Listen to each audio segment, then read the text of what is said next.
bahasa yang memang tidak bisa disampaikan oleh jamaah, kita bisa membantu karena kita sudah terbiasa menjadi seorang tour leader ya, maka kita nanti akan bisa mengatasi apa sih yang menjadi kendala jamaah.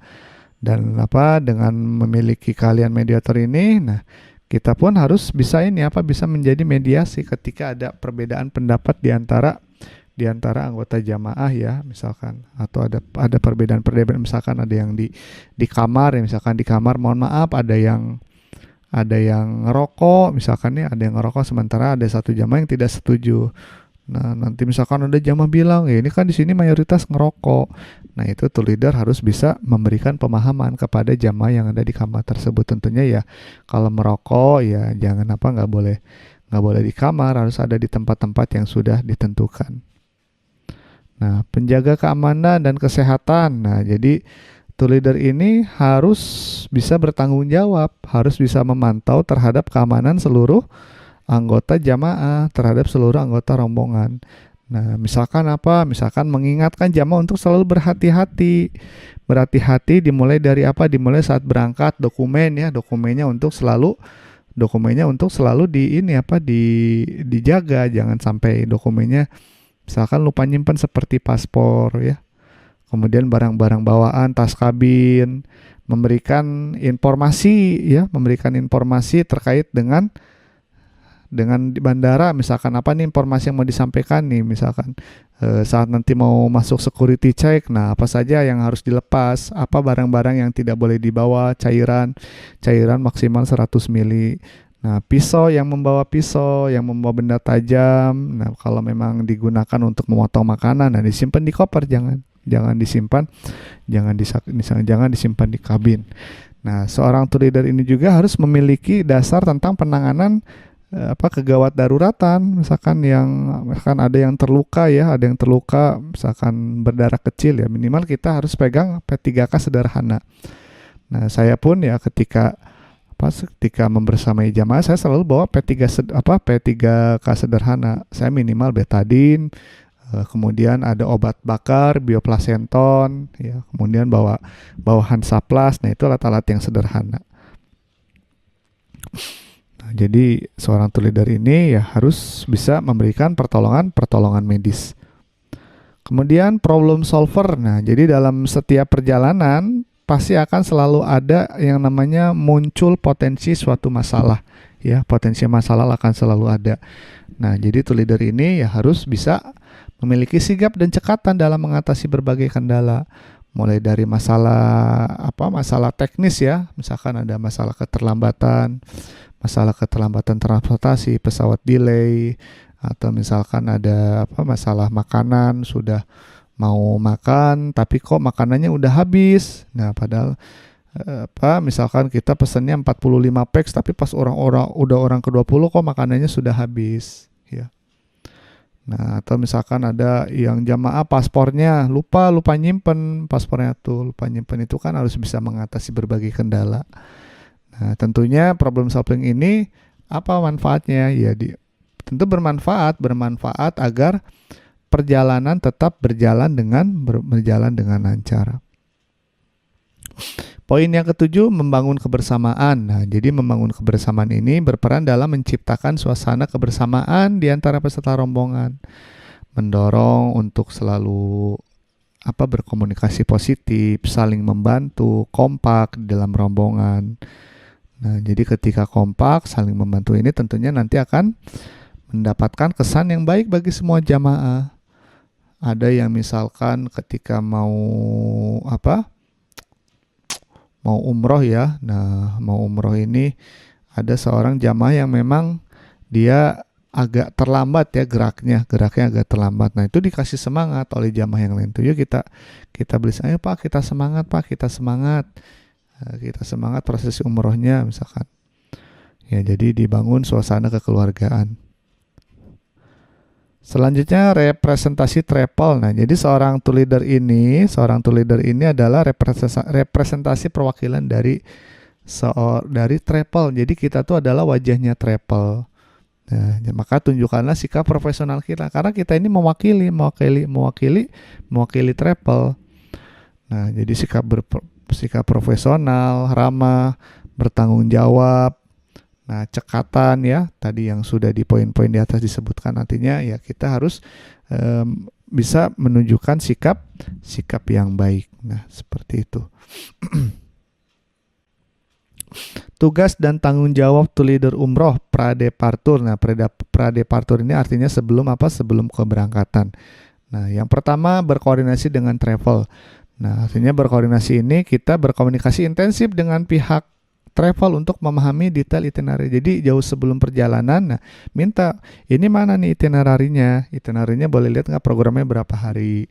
Nah itu dipelajari nanti, oh ini programnya ke Madinah dulu, kemudian ke Mekah. Oh ini programnya ke Mekah dulu, baru ke Madinah. Oh ini programnya datangnya dari Jeddah, pulangnya dari Madinah. Oh ini ada city tour misalkan city tour ke Thaif. Oh ini ada kunjungan, misalkan ada kunjungan ke Museum Al-Wahyu. Oh ini ada kunjungan ke Museum Al-Quran. Jadi itinerary dipelajari. Nah kenapa harus memahami itinerary? Karena jamaah nanti akan acuan kegiatan itu melihatnya kepada itinerary.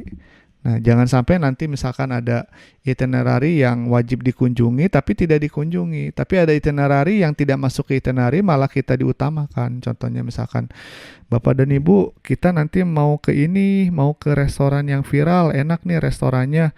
Nah, sementara di saat itu ada yang seharusnya jamaah ini mendapatkan haknya untuk city tour ke Madinah atau Mazarat. Mazarat misalkan city tournya ke Masjid Quba, ke Jabal Uhud. Nah, tapi karena tour leader berpikiran ini saya udah sering ke sini, saya mau ganti aja deh programnya, bikin wisata kuliner aja di Nabawi. Nah ini, jadi tour leader ini berpikiran ini sepertinya kalau makan di sini jamaah pada senang. Nah jadi nanti ya jamaah akan menuntut nanti. Nah jangan sampai nanti menuntut, apalagi sudah sampai Indonesia nanti menuntutnya secara hukum. Nah itu yang bisa lebih berbahaya. Kemudian tadi berkomunikasi dengan transportasi dan semua pengaturan teknis lainnya. Nah, koordinasi juga nanti tentang hotelnya gimana ya, nanti dilihat hotelnya seperti apa.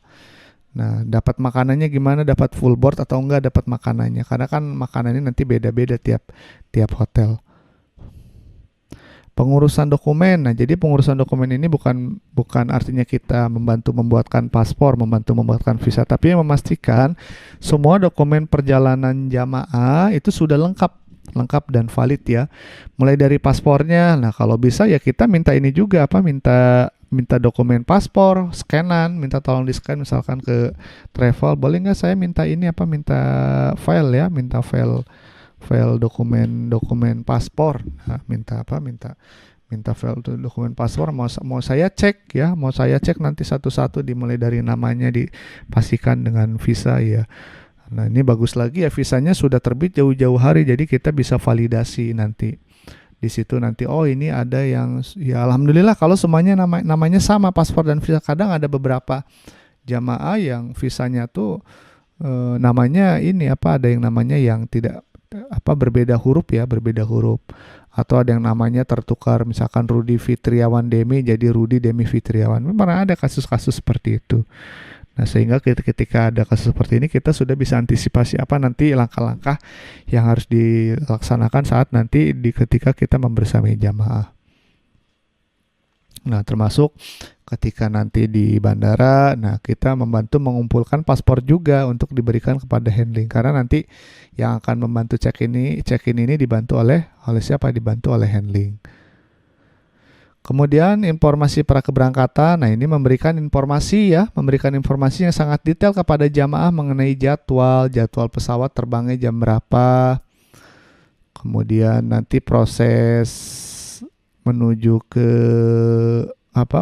gate pesawat seperti apa, dikasih tahu ini kita nanti prosesnya akan melalui check-in dulu, nanti di profiling, di kopernya nanti ditimbang satu-satu, diberikan tag bagasi, kabin pun diberi tag bagasi. Sesudah itu, nah kita nanti akan berjalan kemana? Berjalan menuju ke security check. Nah di security check nanti kasih tahu apa yang boleh dilakukan, apa yang tidak boleh dilakukan. sudah security check, kemudian nanti melewati imigrasi sampai kita menuju ke gate boarding. Nah, itu diinformasikan kepada jamaah. Nah, kemudian juga misalkan kita programnya mau langsung ke Mekah. Nah, baik Bapak dan Ibu, ini khusus untuk laki-laki, kita nanti akan mengambil mikot. Mikotnya di pesawat. Nah, mikotnya di pesawat, misalkan ini pakai pesawat Saudi Airlines, berarti nanti ambil mikotnya di Yalamlam. Nah, tapi misalkan ada seperti ini, ada jamaah, Pak, saya pernah baca, Pak, ini saya mau ambil mikotnya di Jeddah, gimana Pak? Mau ngambil mikot apa? Mau ngambil mikot di Jeddah. Nah, itu ya nanti kita sampaikan. Kita sampaikan apa yang pemahaman yang kita pahami seperti apa.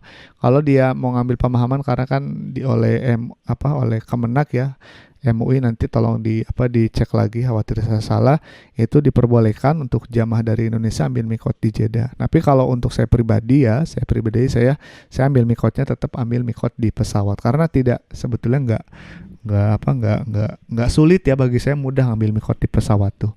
Itu kan nanti tinggal teknis pakai ihramnya seperti apa.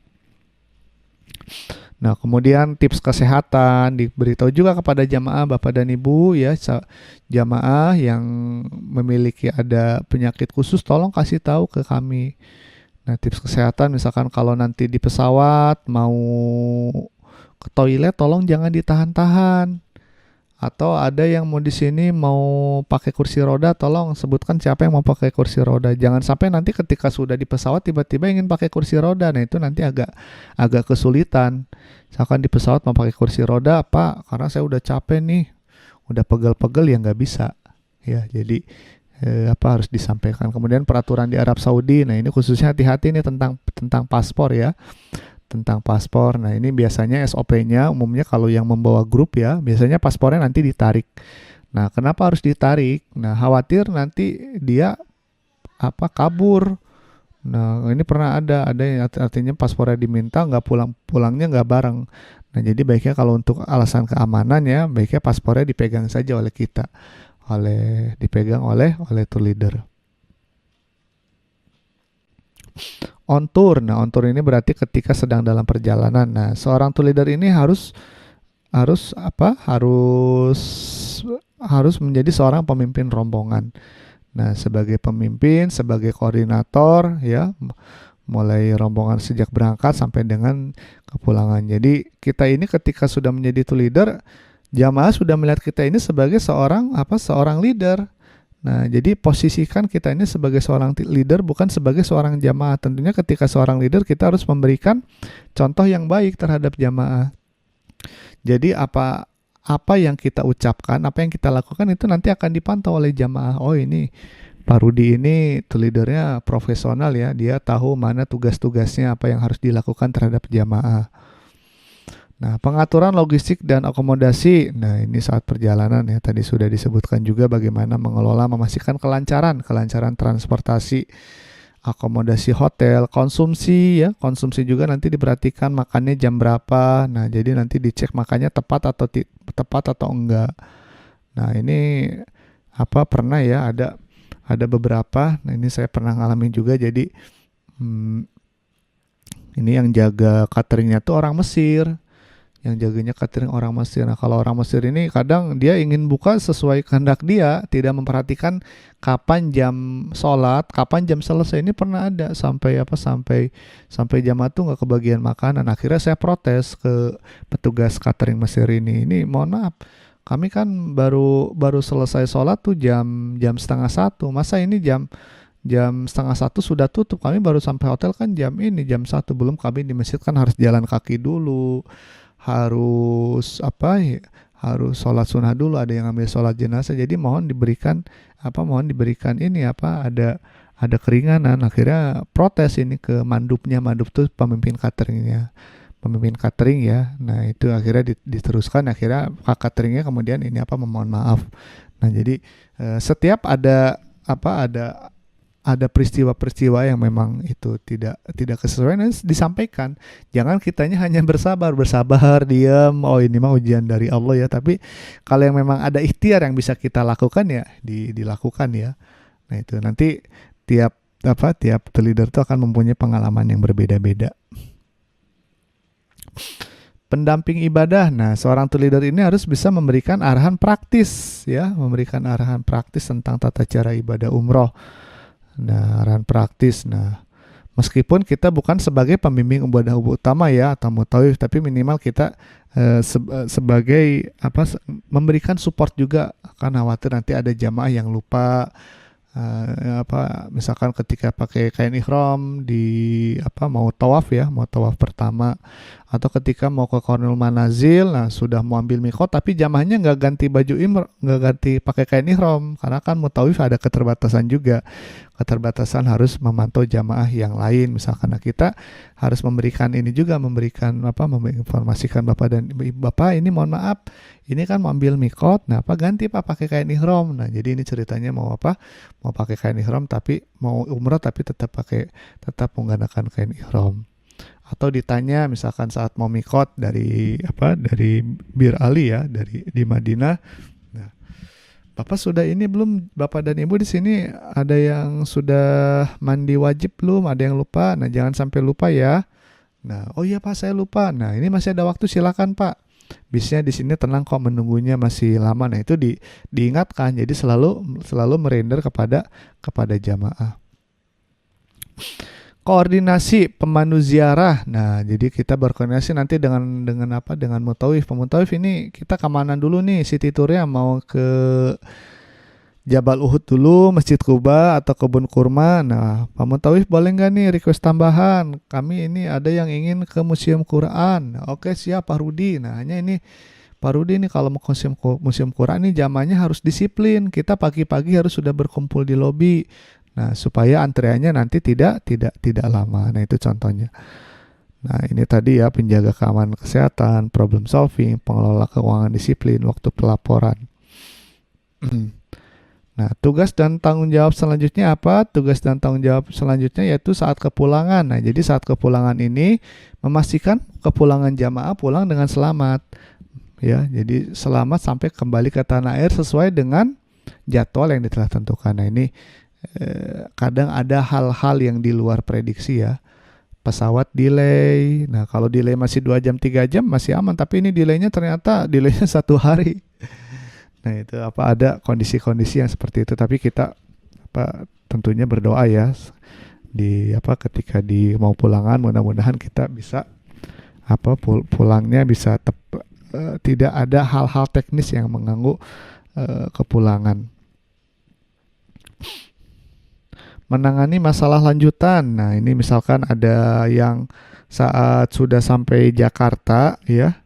Nah, bahkan pernah juga sampai Jeddah kopernya nggak kebawa, kopernya ketinggalan di Jakarta. Nah, itu kan jadi menjadi masalah. Atau saat sudah sampai Jeddah kopernya sobek. Nah, itu kita harus bisa menangani masalah-masalah ini seperti apa ini solusinya. Nah, jadi ternyata yang loss bagasi ini ya, ini bukan sebagai pembenaran. Nah, bukan hanya menimpa saja kalau pesawat transit ya ada kemungkinan bagasinya ya tertahan misalkan di negara transit. Nah, yang direct pun pernah, yang direct pun seperti Saudi Airlines, Garuda ya, pernah ada yang sampai ini yang artinya bagasinya ketinggalan, tidak terbawa. Nah, ini pernah kalau tidak salah tuh sekitar tahun 2022 ya, 2022 atau 2023 ya. Kalau nggak salah 2022. Itu ketika umroh new normal di bulan Ramadan. Nah, jadi itu crowded. Crowded itu artinya sampai orang tuh sampai rebutan troli ketika mau pulang itu hampir seluruh negara rebutan troli karena betul-betul crowded. Jamaahnya karena kopernya lama, akhirnya di bagian bagasinya lama, akhirnya jamaahnya pulang duluan, kopernya jadi terakhir dikirimnya. Nah, itu pernah ada kejadian seperti itu. Atau peserta sakit. Nah, ini kira-kira gimana nih kalau ada peserta sakit yang artinya dia tidak bisa pulang, tidak bisa pulang bersamaan. Nah, di situ leader harus memiliki peran.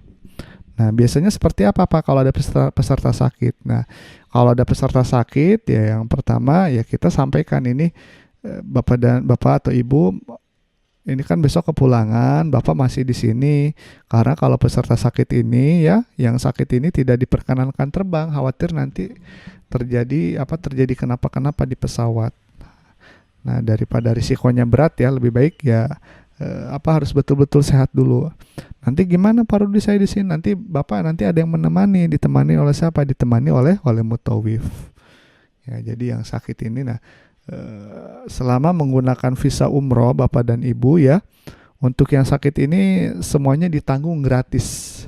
Sama sekali tidak mengeluarkan uang. Saya beberapa kali ada jamaah yang sakit termasuk yang pulangnya tidak bareng ya, gratis nggak bayar. Nah, hanya mungkin kan nanti ini ada ini ya, ketika mau pulang itu kan nanti oleh travel nanti akan yang mengatur ini reschedule-nya seperti apa. Nah, itu nanti dikonfirmasi nanti, Pak ini nanti gimana tiket kepulangan, saya harus bayar lagi atau enggak. Nah, itu nanti konfirmasi ke pihak travel. Tapi umumnya kalau ada beberapa pesawat yang biasanya di reschedule ini tetap mengeluarkan biaya. Nah, tapi umumnya itu menjadi tanggung jawab travel. Evaluasi perjalanan. Nah, jadi setiap sudah kita pulang, nah kita evaluasi. Nah, buat laporan secara tertulis ya, laporan tertulis nanti diketik di Microsoft Word ya. Nah, jangan kalau di WhatsApp kadang file suka hilang, jadi kita bikin PDF. Nah, PDF ini nanti kita dokumentasikan, selain dokumentasi untuk kita ya, kemudian berikan juga kepada travel. Ini nanti menjadi catatan-catatan. Kemarin catatan-catatan yang menjadi catatan khusus nih saat perjalanan. Misalkan, oh iya, kemarin pakai bis ini nih, nomor platnya ini, supirnya baik sekali. Nah, kalau boleh saya pingin requestnya pakai bis ini lagi, supirnya misalkan namanya Pak Rudi. Nah, itu kan catatan yang bagus. Atau misalkan waktu makan nih nasinya kurang. Nah, itu kan nanti bisa dinotis nanti kepada petugas cateringnya. Nah, itu jadi catatan-catatan untuk perjalanan. Selanjutnya, nah ini dampingi jamaah dengan sabar dan sigap. Dengan sabar dan sigap ini artinya pahami perbedaan individu.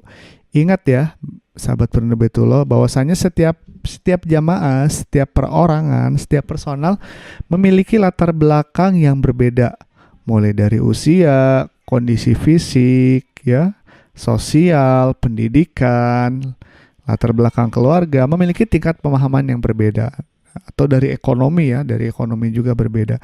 Bersabarlah dalam menjelaskan informasi dan menjawab pertanyaan yang selalu ditanya berulang kali. Misalkan, Pak Rudi, ini nanti habis sholat subuh apa kegiatannya Pak Rudi? Oh iya Bu, habis sholat subuh kita akan mengadakan kajian suruk. Nah, di masjid tanya lagi, Pak Rudi habis kajian suruk ini mau kemana nih Pak Rudi? Oh iya, habis kajian suruk kita akan ke hotel Bu untuk sarapan. Nah, Pak Rudi, jadi ini terus nanya Pak Rudi, nanti siang kita berkumpul di lobi ya? Iya Bu. Nah, terus tanya lagi, Pak Rudi, nanti asar bareng sholatnya gimana? Kumpul lagi di lobi? Iya Pak, berkumpul lagi di lobi Pak. Nah, itu contohnya yang bertanya. Nah, artinya ketika ada pertanyaan-pertanyaan maka kita harus bersabar, sahabat Perindu Baitullah, harus bersabar ya, karena itu sudah hak mereka, karena mereka kan sebagai kita niatnya sebagai pelayan, sebagai khodimul haramain.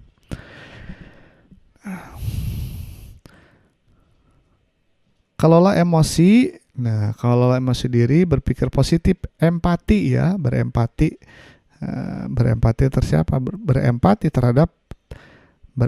terhadap jamaah. Ketika ada masalah kita harus bisa memberikan, memahami perspektif jamaah, terutama ketika ada jamaah yang merasa kesulitan atau kebingungan. Nah, tunjukkan bahwa kita ini peduli. Jadi sebagai leader ini peduli dan siap membantu. Nah, jadi bagaimana ya, komunikasinya harus tenang.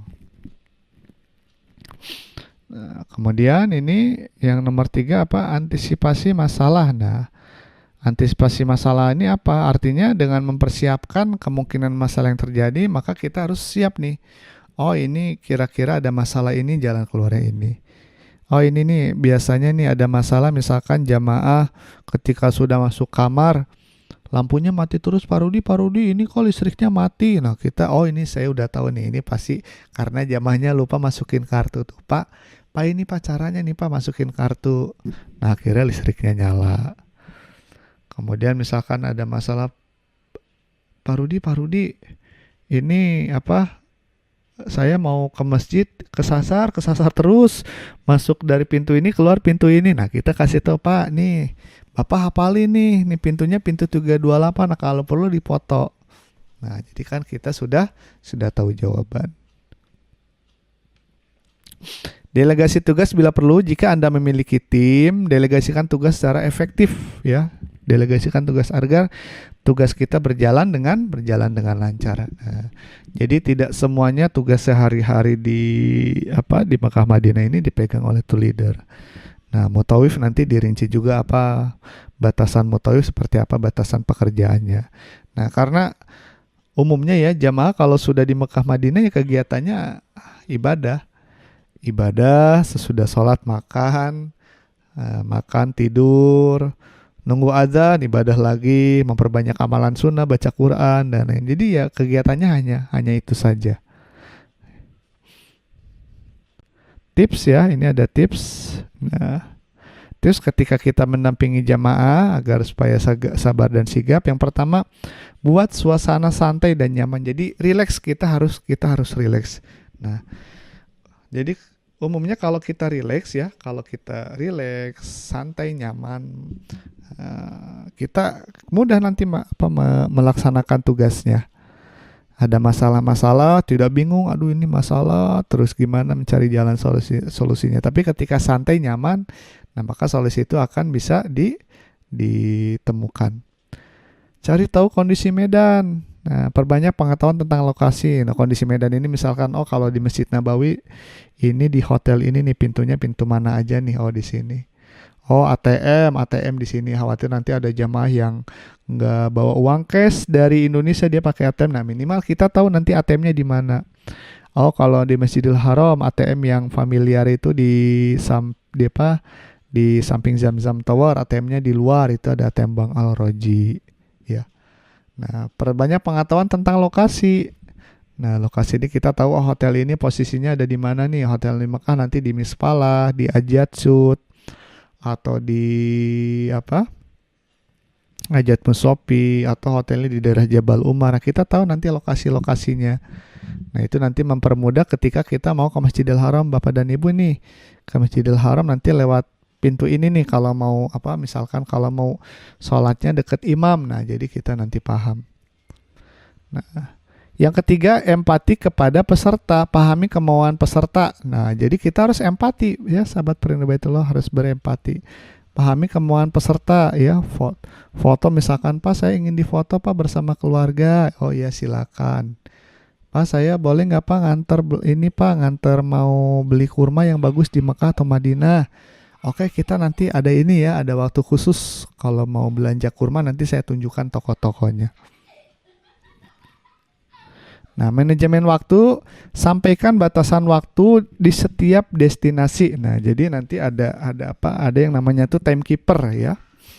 Ada yang namanya timekeeper. Nah, kita harus membatasi waktu. Oke, Bapak dan Ibu, kita akan turun sekarang di Masjid Kuba. Nah, ini kita jamnya samakan. Sekarang sudah jam 8 pagi. Nah, maka nanti jam 8.45 kita berkumpul lagi di sini ya, di pintu 8. Nah, mohon semuanya untuk mengikuti waktu yang sudah disepakati karena kita masih ada tujuan ke tempat selanjutnya. Sehingga nanti berjalan sesuai dengan itinerary yang sudah ditentukan waktunya. Waktunya akan sesuai. Poin 5, sampaikan out of the box ya, sejarah, hikmah dan lain-lain. Ya, artinya sejarah apa sih di Makkah Madinah ini? Ada hikmah apa? Misalkan ada hikmah Rasulullah ketika misalkan bercerita dalam perjalanan Rasulullah ini ketika masih kecil hidupnya seperti apa, menggembala domba dan lain-lain ya. Nah itu artinya kita carilah cerita-cerita yang memang ada hubungan, apa sih tempat ini sejarahnya seperti apa, Masjid Kuba sejarahnya apa, Masjid Nabawi sejarahnya seperti apa. Nah sehingga kita nanti akan dinilai, oh ini satu leadernya dia memang berkompeten juga, dia memiliki pengetahuan tentang sejarah Mekah dan Madinah.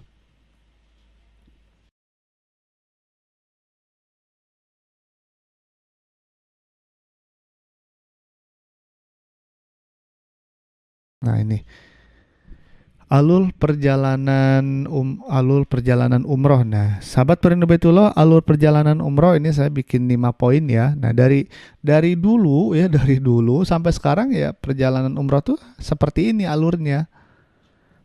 Persiapan ya, poin pertama persiapan, poin kedua keberangkatan. Nah, poin ketiga di tanah suci. Di tanah suci kegiatannya seperti apa saja. Poin keempat kegiatan setelah umroh. Poin kelima kepulangan. Nah, tadi persiapan apa saja? Nah, persiapan ini poin-poinnya ya, mempersiapkan fisik dan mental, memastikan dokumen ya, dokumen harus lengkap, tata cara umroh, paham tata cara umroh ini berarti kita paham fikihnya. Oh, berarti saya harus paham fikih. Mempersiapkan perlengkapan pribadi dan obat-obatan. Nah, itu persiapan berarti sebelum berangkat ini nih poin-poinnya nih. Nanti dibikin checklist. Nah, dibikin checklist apa aja tahapannya. Keberangkatan, oke, keberangkatan berkumpul di bandara. Oh, berkumpul di bandara ini berarti berapa jam? 4 jam sebelum terbang harus sudah berada di bandara. Nah, ke keberangkatan, poinnya keberangkatan ini penerbangannya kemana nih? Ke Jeddah atau ke Madinah? Ya, itu dipelajari juga. Dan di tanah suci ya. Nah, di tanah suci apa nih? Di tanah suci ya, ini hanya dua, Madinah dan Mekah. Oh, kalau ke Madinah berarti kita nanti rute awalnya ke Madinah. Ke Madinah kemana ya? Hanya di Madinah saja, di hotel. Di hotel, kegiatannya hotel, Masjid Nabawi, dan tempat berziarah sekitar Madinah seperti Kuba, Jabal Uhud, ya. Kemudian kalau yang belanjanya kebun kurma ya, ke kebun kurma atau Masjid Kiblatain. Nah, tapi biasanya ya yang difasilitasi oleh bis ini hanya ke 3 tempat. Kalau yang ke tempat lain itu nanti bisa bernegosiasi dengan mutawif. Dan kegiatan di tanah suci, nah yang selanjutnya itu di Mekah. Ya, jadi umrah ini hanya Madinah dan Mekah. Nah, di Mekah apa? Di Mekah berarti nanti jamaah ada kegiatan mikot, mengenakan pakaian ihram dan berniat umroh. Nah, kemudian tawaf, mengelilingi Ka'bah sebanyak 7 kali, sa'i, berjalan berlari kecil antara Bukit Safa Marwah, tahalul, udah, abis ini udah selesai. Sudah selesai apa ya? Udah selesai. Sudah selesai ya, sudah masuk ke poin 4. Apa poin 4 ini? Kegiatan salah umroh ya, memperbanyak ibadah di Masjidil Haram. Kemudian ziarah ke tempat-tempat bersejarah. Nah, ini biasanya ke Gua Hiro, Jabal Sur, Jabal Nur, kemudian ke Armina, Arafah, Mina, Musdalifah, Jabal Rohmah. Nah, ini nanti misalnya kalau yang mau umroh badal ambil mikot di Jirona. Nah, Pak, kenapa kita saat city tour ini nggak ambil mikotnya di Siti Aisyah di Tanim? Nah, karena rute bisnya itu lebih dekat ambil mikot di Jirona. Memang di Jirona ini lumayan agak jauh ke Masjidil Haram, jaraknya hampir 20 ya, 20 sampai 25 kilo. Tapi kalau ke Siti Aisyah dekat, hanya sekitar 5 sampai 6 kilo. Karena pertimbangan itu bisnya ya jaraknya lebih dekat ke Jirona dari Arafah. Kalau ke Siti Aisyah yang muter lagi nanti bisa lebih lama. Nah, jadi kegiatannya hanya ini saja. Nah, kemudian yang kelima apa? Yang kelima ini kepulangan. Kepulangan yaitu penerbangan kembali ke tanah air. Nah, jadi kembali ke tanah air kemudian menerima air zam-zam. Nah, ini biasanya nanti dapat satu jamaah itu dapat 5 liter. Dapat 5 liter nah saat di bandara Jeddah ataupun di Madinah.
Ini etika dan adab pemimpin ibadah.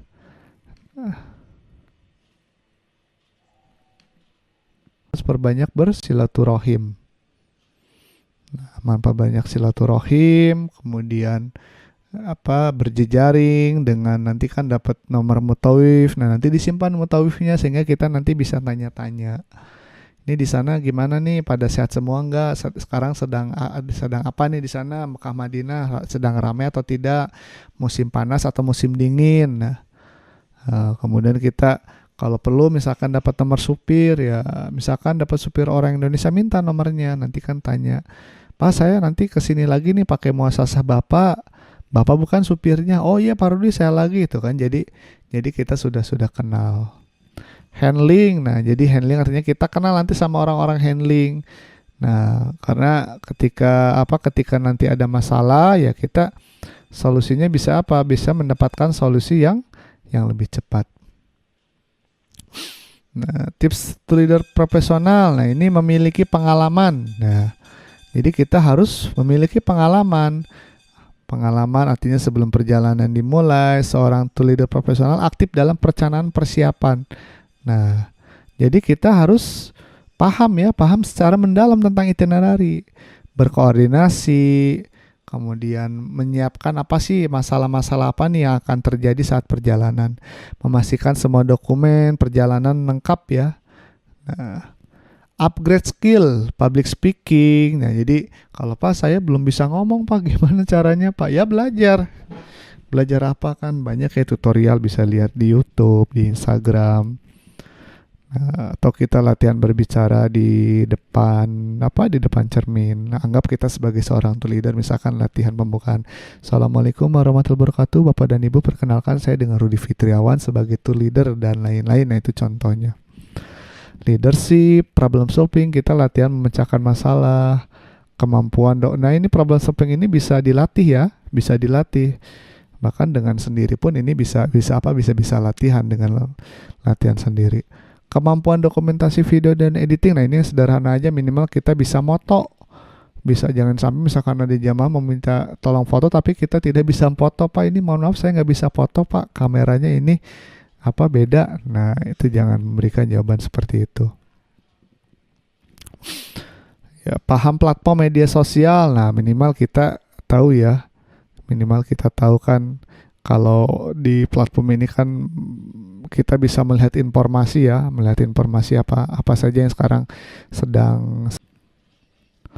Mengapa harus menjadi tour leader profesional? Nah, yang pertama ketika kita profesional maka akan mendapatkan kesempatan tur dan umroh gratis, karena nanti kita yang akan dicari, bukan kita yang mencari jamaah. Nah, yang kedua akan mendapatkan gaji sesuai tawaran. Nah, ini biasanya nanti kita akan ditanya berapa nih Pak Rudi, flat tarifnya Pak Rudi berapa nih, biasa untuk nemani. Nah, itu kalau yang kita sudah punya nilai jual nanti seperti itu jamaah Perindu Baitullah. Nah, yang ketiga bisa freelance. Nah, karena freelance ini kita tidak terikat oleh jam kerja ya. Artinya ketika kita bisa menyanggupi, misalkan kita mau menyanggupi untuk menemani ya kita artinya ya harus menemani. Artinya ketika sudah selesai pulang. Nah, yang keempat tidak ada closing peserta tur atau jamaah umroh. Nah, karena tour leader profesional ini kita tidak menjadi seorang PCR Baitullah ya, tapi kita memang betul-betul di hire, kita betul-betul digunakan sebagai tenaga profesional.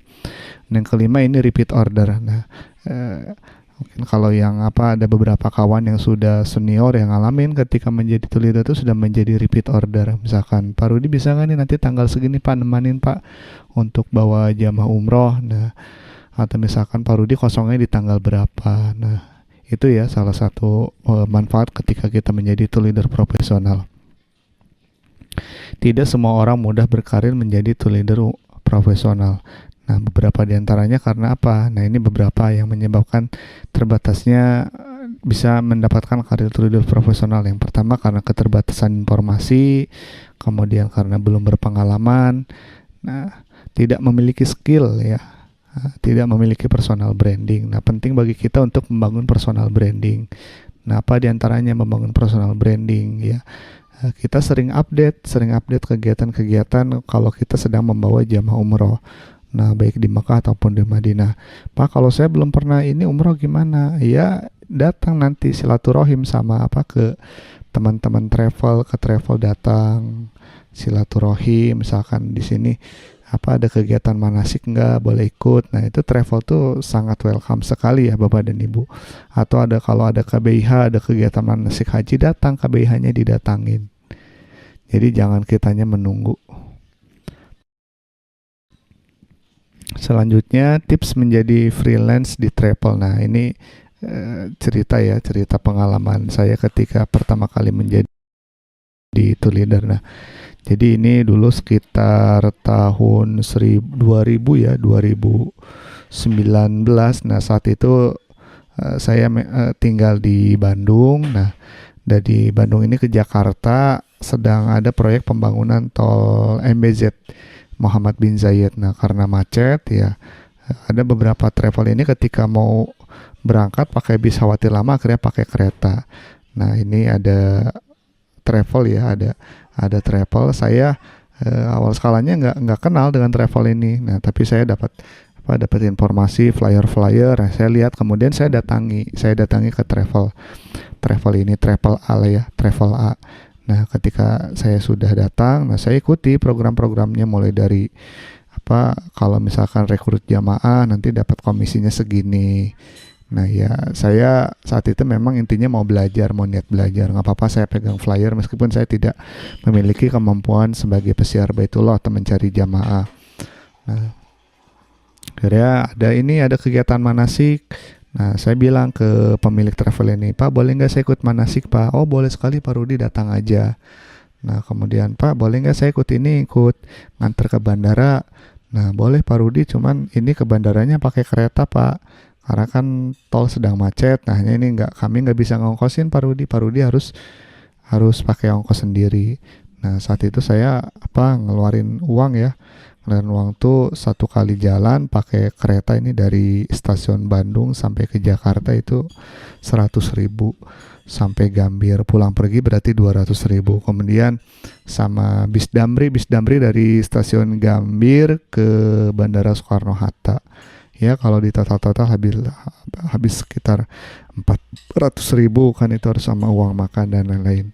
Nah, setiap ada keberangkatan saya ikut temani berangkat. Ada jamaah yang di kereta kopernya agak kerepotan, saya bantu kopernya saya bantu. Bahkan ketika di Gambir turun, pas ini Pak kopernya saya bantu, jamaahnya dia bantu. Jadi memang ini yang sedang saya bangun ini ya, salah satunya saya ingin paham, ingin tahu seperti apa sih proses jamaah yang berangkat grup ini dari awal sampai dari titik keberangkatan sampai bandara, seperti apa saya amati.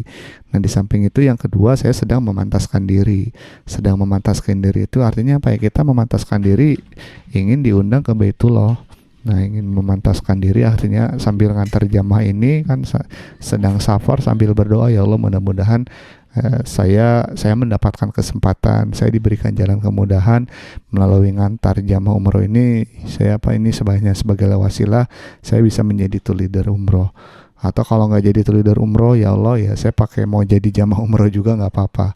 Atau kalau nggak ada jamaah umroh, ya Allah ya saya bisa menjadi pelayan tamu Allah yang lainnya di bidang yang lainnya. Jadi intinya saya sedang memantaskan diri. Nah, sahabat perindu Baitullah ya, ini saya jalani. Ini enggak 1 kali 2 kali ya, tapi tiap bulan ada keberangkatan saya menemani. Nah, ini 2019. Nah, kemudian ini Allah menjawab doa-doa saya. Nah, kalau tadi di slide yang sebelumnya itu travel A, nah Allah ngasih jawaban, malah ngasih jawabannya di travel B. Nah, kok ini unik ya, Allah tuh jadi ngasih jawaban tuh, kita punya plan A, Allah ngasihnya plan B, kita punya plan B, Allah ngasihnya plan C. Nah, jadi sebaik-baiknya rencana manusia, ya rencana Allah tuh yang lebih baik ya. Nah, jadi ini unik ceritanya. Jadi tadi di travel A ya, kemudian saya ini juga ke travel B. Nah, di travel B ini saya dapat flyer juga. Nah, ini Pak Rudi nih ada travel ini nih, travel ada travel umroh masih baru nih. Nah, saya datangi ke travel ini, ke pemiliknya. Nah, ini apa? Saya tanya, boleh nggak saya bantu di sini? Apa bantu? Nah, karena tadi saya di yang travel up pertama ini sudah punya bekal ya, lihat komunikasinya seperti itu. Nah, saya akhirnya Bu, ini pemiliknya ibu-ibu ya, Bu, boleh nggak Bu, saya ini kalau ada manasik ngemsiin. Nah, ngemsiin. Nah, kemudian ya perkenalan dulu, Bu, boleh minta flyernya enggak? Nah, barangkali nanti mudah-mudahan saya ada rezeki nanti bisa umroh dikasih flyer. Jadi nggak langsung nembak. Saya ingin menjadi tour leader umroh. Nah, kemudian ya ada boleh Pak Rudi. Nah, saya dikirim. Nah, akhirnya ini pun sama ini setiap ada keberangkatan saya nemani. Kemudian ada kepulangan saya ikut juga ke Jakarta. Nah, sampai akhirnya dekat dengan pemilik travel ini. Nah, satu ketika, nah ini sempat ya tahun 2020. Nah, Pak Rudi, ini nanti ada ini Pak, mau ada keberangkatan nih, ada umroh akbar. Nah, berangkatnya pakai pesawat Malaysia Airlines. Nah, hanya qadarullah saat itu ketika di bulan Januari ya 2020 itu ada COVID. Nah, jadi saat itu saya sudah mau berangkat ke Malaysia, ikut nganter, tiket pesawat juga nggak pakai ongkos ya, diongkosin, jadi ikut temannya di sana. Ya qadarullah ya tidak jadi. Nah, kemudian waktu berjalan 2021 kosong, tidak ada kegiatan jamaah haji dan umroh. Nah, 2022 Februari itu mulai dibuka karena saya sudah dekat ya, karena sudah membangun interaksinya sudah lama. Nah, saat itu ibu ini bikin program di bulan Syawal mau ada keberangkatan yang umroh. Nah, saat itu saya bismillah, ini saya pingin umroh. Nah, tapi ya kan malu-malu juga ya, karena kan artinya saya mau nembak langsung jadi tour leader kayak gimana gitu. Biasanya kan suka ditunjuk yang menjadi tour leader ini. Nah, akhirnya ya saya bismillah, saya bilang, Bu, boleh nggak saya jadi ini Bu, saya ingin umroh. Nah, jadi bahasanya gitu, saya ingin umroh. Nah, tapi saya hanya punya uang 12 juta rupiah. Nah, nggak apa-apa deh Bu, saya ditunjuk, saya yang jadi tour leader grup ibu. Nah, tanpa pikir panjang ya, Pak Rudi mau seperti itu Pak Rudi. Iya Bu, iya Bu, kalau memang diizinkan. Akhirnya si ibunya nunggu dulu. Nah, 10 menit kemudian langsung dibalas, oke Pak Rudi, boleh Pak Rudi nanti berangkat ya buat bulan ini, buat Syawal. Nah, kirim paspor Pak Rudi. Nah, saya kirim langsung. Nah, ketika dijawab bisa, Masya Allah ya, sangat senangnya gitu, sangat senang. Akhirnya penantian yang panjang, nah Allah jawab ya, di sini saya bisa menjadi ini tour leader umroh yang pertama. Nah, jadi di tour leader umroh yang pertama ini ya saya belum tidak mengikuti kelas-kelas yang online seperti ini. Kalau sahabat Perindu Baitullah kan ini alhamdulillah sudah dapat materinya ya dari saya, sehingga itulah tadi tahapan-tahapan persiapannya. Nah, tapi kalau saya saat itu nggak ikut kelas seperti ini, nggak sama sekali ngeblank, ini apa nanti yang harus saya lakukan ketika mau berangkat di bandara, nanti apa persiapannya, nanti di Saudi seperti apa ya, tapi saya bismillah.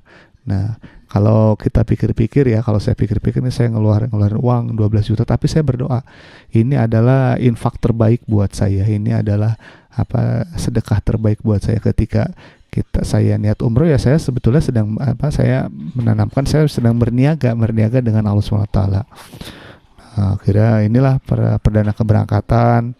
Ini umroh new normal, dan Masya Allah umroh new normal ini banyak memberikan sekali pengalaman yang luar biasa ya. Nah, pengalaman baru sampai kamar ya, karena kan saat itu belum banyak hotel yang buka, dan banyak juga orang-orang yang bekerja di hotel ini masih sedikit, baru masuk kamarnya belum pada siap itu jadi ketika baru sampai tour leader yang pertama, tapi pengalamannya dikasih yang sangat enak sekali, tapi ya dinikmatin. Ini kalau ada masalah berarti saya ini harus baik menjelaskan kepada jamaahnya tetap tenang, karena saya kan membawa nama travel. Nah, ini ya pengalaman pertama. Alhamdulillah Bapak dan Ibu ya, sahabat Perindu Baitullah.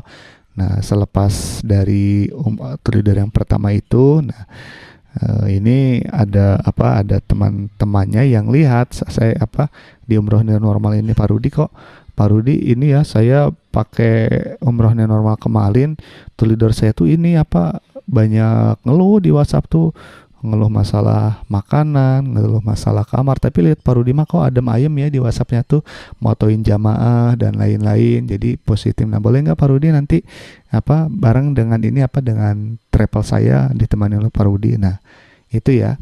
Jadi tadi ya diniatkan ya ketika kita memang sudah betul-betul melayani tamu Allah, ketika sudah dibuka pecah telur satu, insya Allah nanti ke sana ya jamaah itu akan datang sendiri ya sahabat perindu Baitullah. Kita tidak perlu apa, tidak perlu harus misalkan ya kan kalau sekarang tuh ya mohon maaf ya, ya misalkan rekrut 20 nanti bisa jadi tour leader, rekrut 5 jadi tour leader. Nah tapi yang tour leader profesional itu bahwasanya kita ya sebagai jasa, sebagai partner dari travel. Tapi saya pun memahami, nah memahami ya wajar ya ketika ada yang kita mau jadi tour leader harus ada 20 dulu atau 10 dulu, karena kan jamaah ini napasnya travel. Ya kalau nggak ada jamaah travel nggak bisa bernapas, itu ada apa ada sisi pewajaran. Nah pernah dalam beberapa kesempatan ya dalam misalkan baru pulang seminggu nih Pak Rudi bisa nemenin lagi nggak? Oke saya terima berangkat. Nah pernah juga apa istirahat 2 malam di Jakarta, Pak Rudi besok malam ketiga berangkat lagi ya? Iya siap berangkat.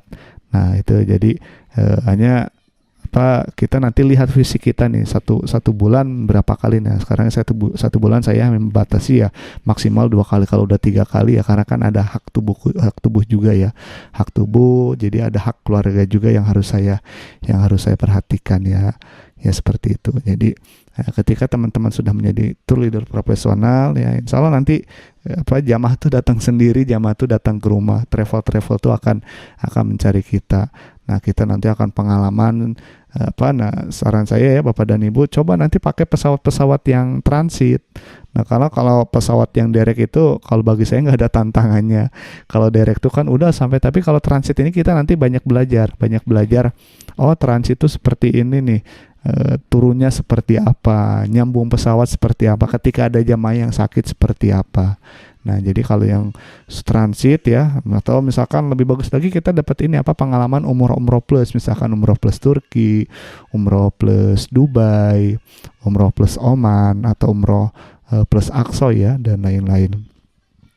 Nah ini ya salah satu manfaat lain ketika kita menjadi tour leader profesional. Nah karena kita dilihat sudah pengalaman, nah saya pernah di untuk menemani jamaah haji privat. Pak Rudi bisa nggak Pak Rudi menemani untuk jamaah ini jamaah haji privat. Nah jadi minta mulai dari diongkosin dapat uang saku seperti itu.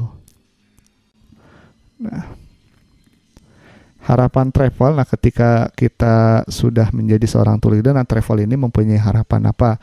Yang pertama tentunya jamaah puas. Travel itu sederhana, jamaahnya puas ya travel senang. Artinya ini ya tour leadernya memang betul-betul bisa diajak bekerja sama. Nah ketika jamaah puas tentunya nanti akan repeat ordernya apa? Jamaahnya repeat order, nanti akan kita lagi nanti yang dipakai untuk menjadi tour leader umroh. Nah materinya hanya sampai sini saja sahabat perindu Baitullah ya. Nah jadi ketika tour leader ini bisa diaplikasikan untuk seluruh ilmu tour leader penerbangan internasional ya, bukan hanya umroh saja. Hanya ini yang dibahasnya spesifik umroh, berarti kita fokusnya di umroh. Nah apakah bisa nih saya misalkan kan sekarang lihat ya ada beberapa yang jamaah umroh privat. Nah misalkan 10 orang gimana Pak, atau 5 orang gimana. Nah 5 orang, 10 orang, 20 orang, 40 orang sama. Intinya ya itu tadi yang sudah tadi dijelaskan dari awal. Nah pahami dasar-dasarnya, pahami tugas-tugasnya, pahami peran tugas tour leader seperti apa. Jadi ilmu ini bisa diaplikasikan ya. Tonton nanti yang kurang ngerti, nanti tonton berulang-ulang, tontonnya bagian mana ini yang kurang mengerti. Nah ini alumni kelas tour leader Perindu Baitullah, alhamdulillah sudah 17 angkatan ya, biasa diadakannya di Jakarta dan di Bandung. Nah kalau ini pelatihan offline. Nah, jadi pelatihan offline ini biasanya untuk para sahabat Perindu Baitullah yang memang ingin, ada beberapa diantaranya ada yang mau berangkat ya, mau berangkat. Tapi yang belum berangkat juga bisa nggak ikutan Pak? Bisa, sangat bisa. Nah, kalau di kelas offline ini ada beberapa materi yang tidak bisa saya jelaskan di kelas online ini. Nah, kalau di kelas offline ini ada public speaking, ada role playingnya, ada studi kasus yang dialami di lapangan itu seperti apa pemecahannya. Nah, kalau online ini kan ada keterbatasan ya, ada keterbatasan. Nah, ini biasa dilaksanakan di Jakarta, di Bandung. Pak, bikin dong Pak, misalkan di kota kami Pak, di Palembang, di Sumatera, atau misalkan di Jawa Timur, di Jawa Tengah, di Yogyakarta, di Semarang. Nah, saya sangat senang kali misalkan Bapak dan Ibu ada yang mau mengadakan. Nah, ini nanti bisa kontak ke Mas Angga ya, ke Mas Angga, nanti nomornya di nomor pendaftaran di 081121128884. Nah, misalkan saya mau in-house training. Nah, ini in-house training ini in-house training salah satu travel yang sudah ber-PPIU. Nah, ini saya diundang datang ke sini, Pak Rudi tolong isi nih Pak, ada ini diundang oleh owner travel untuk memberikan materi tentang training to leader umroh. Nah, ini diundang. Nah, ada juga kelas sertifikasi BNSP ini beberapa travel saya pernah mengadakan juga sertifikasi BNSP. Nah, jadi saya diundang, nah sekaligus untuk mengadakan sertifikasi BNSP. Nah, Pak, BNSP memang perlu atau tidak Pak? Nah, kalau memang teman-teman sudah punya jam terbang tinggi, nah tidak ada salahnya mengambil sertifikasi. Karena kalau dengan sertifikasi ini artinya kita sudah diakui secara nasional, artinya kita sudah punya SIM-nya. Tapi kalau Pak, saya belum punya BNSP gimana? Ya nggak apa-apa, jalan aja. Saya pun dulu ketika awal-awal ya belum punya sertifikasi. Nah, kalau sekarang memang dirasa perlu ya saya ngambil sertifikasi. Nah, tapi masih banyak kawan-kawan yang belum sertifikasi. Ada yang sudah sertifikasi belum diperpanjang, nggak apa-apa. Intinya bagaimana, yang penting kita memiliki kemampuan untuk membawa jamaah umroh. Nah, ini ada training yang lainnya, itu public training tour planner wisata halal internasional. Nah, kalau di pelatihan tour planner ini adalah merupakan seorang perencana yang membuat paket wisata halal internasional. Nah, ini pun ada ilmunya sahabat Perindu Baitullah. Ini bagaimana kita membuat paket wisata halal, mulai dari tiketing, mulai dari visa, kemudian membuat land arrangement, kemudian bagaimana mencari vendor yang amanah, kemudian membuat RAB ya. RAB itu hitung-hitungan sampai dengan yang layak. Nah, yang terpenting dari tour planner ini yaitu bagaimana kita belajar manajemen risiko. Nah, ketika kita membuat paket, nah ini kira-kira paketnya aman atau tidak. Nah, karena faktor aman ini sangat dikedepankan. Nah, kalau kita bikin paket wisata domestik ya beda, itu kan tidak melibatkan negara luar. Tapi kalau wisata halal internasional ini ya ada regulasi yang harus kita ketahui. Nah, khususnya misalkan untuk umroh, kalau umroh kan kita harus tahu regulasi di Arab Saudi. Regulasi apalagi Arab Saudi ini berbeda-beda. Nah, beda kalau ASEAN tuh lebih mudah ya. Misalkan mau bikin paket wisata ASEAN, paket wisata Singapura, Malaysia itu mudah. Nah, kalau Eropa nanti beda lagi. Nah, jadi wisata halal ini itu semuanya dibahas, wisata halal internasional, termasuk membuat paket umroh seperti apa. Ini ada ilmunya ya.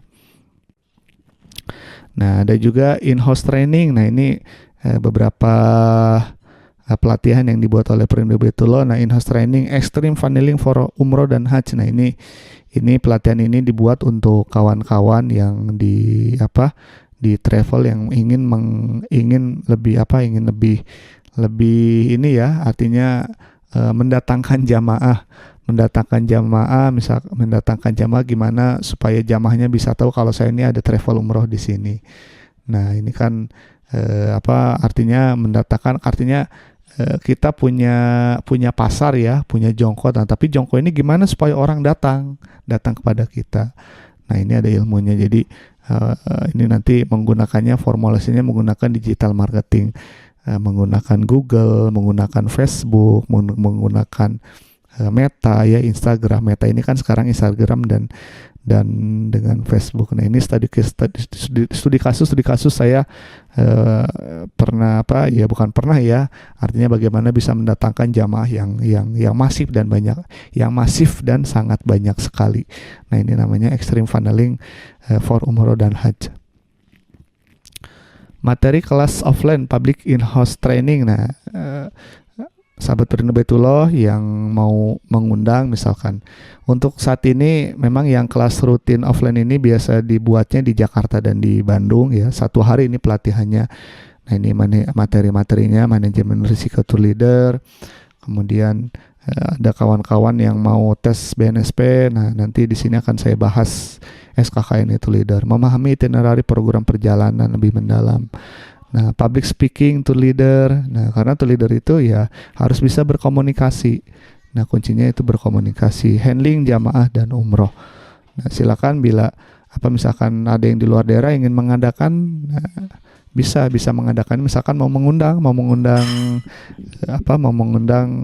saya, Pak Farudi, gimana caranya ya, silakan nanti kontak saja ke sini ke 0811 2112 84.